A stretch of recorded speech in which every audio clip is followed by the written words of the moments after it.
جی good morning. میں pastor وقار شلیم David ایک مرتبہ پھر آپ کی خدمت میں. ہمارا جو آج کا موضوع ہے وہ ہے خداوند کا ترس حاصل کرنا. اس کے لیے آپ میرے ساتھ دیکھیں یوحنا 4 باب اور اس کی 49 اور 50 آیت. اب دیکھیے یہ کتنا آسان ہے. ہمیں تو بعض اوقات سکھایا جاتا ہے پہلے گیت گائیں، پہلے دعا کریں، پھر رفاقت حاصل کریں، روزہ رکھیں اور یہ کریں اور وہ کریں. اس میں بھی کوئی خرابی نہیں ہے، وہ بھی ٹھیک ہے، کریں، ضرور کریں. میں خود کرتا رہا ہوں، کرتا ہوں، آج بھی کرتا ہوں. لیکن خداوند کا ترس کیسے حاصل ہوتا ہے؟ بہت سمپل. لکھا کہ ایک شخص خداوند کے پاس آیا، اس کا بیٹا بیمار ہے، اور اس نے خداوند سے کہا کہ خداوند اس سے پہلے کہ وہ مرے چل کے اس پہ ہاتھ رکھ تاکہ وہ جیتا رہے.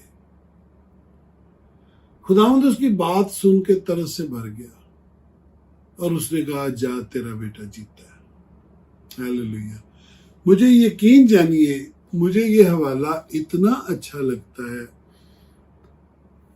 ایک تسلی میرے اندر اتر جاتی ہے، میری ہڈیوں میں گھس جاتی ہے کہ خداوند جو ہے کوئی سوال نہیں کرتا، کوئی باتیں نہیں پوچھتا. خداوند نے سے یہ نہیں پوچھا کہ شریعت پہ عمل کرتا ہے کہ نہیں، مجھ پر ایمان لائے گا کہ نہیں، ہدیہ دے گا کہ نہیں. ایسا کچھ نہیں کیا، بلکہ خداوند نے اس سے کہا جا تیرا بیٹا جیتا ہے. آپ کو بھی اگر خداوند سے کچھ درکار ہے، صرف اپنی بے چینی اس کے آگے انڈیلیے. جیسے حنا نے کیا تھا نا، وہ اس طرح روئی کہ ایلی کو بھی نہیں پتا لگا، وہ قریب ہی بیٹھا تھا، اور اس نے اپنا دل خداوند کے آگے انڈیلا. اپنا پیشن جو ہے، اپنی بے چینی، اپنا دکھ، اپنی مصیبت، اپنی فکر خداوند کے آگے آنسوؤں کے ساتھ انڈیلیے. بندہ نہ جان پائے، انسان نہ جان پائے، پر خداوند جان لے. اور یہ بہت سمپل ہے. خداوند سننے کو تیار بیٹھا ہے، آپ صرف بولیں.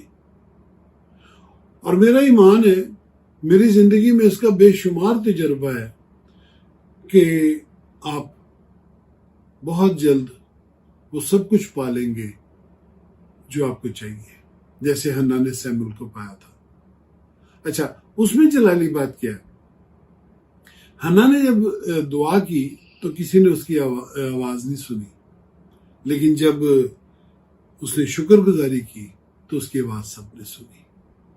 خداوند ترس سے بھرا ہے، وہ ترس کرنے پر تیار ہے. خداوند کے پاس جائیں اور وہ آپ کی ساری درخواستیں پوری کرے گا. خداوند آپ کو برکت بخشے. جیتے رہیں.